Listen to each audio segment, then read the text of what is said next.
just unveiled 2 special livery for the 70th birthday of Porsche. Livery has big history at Porsche, and at least everybody remembers this from 1971 with the 970.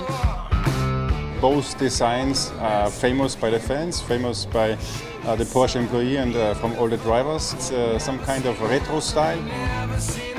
It just talks a lot about our roots, especially in racing and in Le Mans.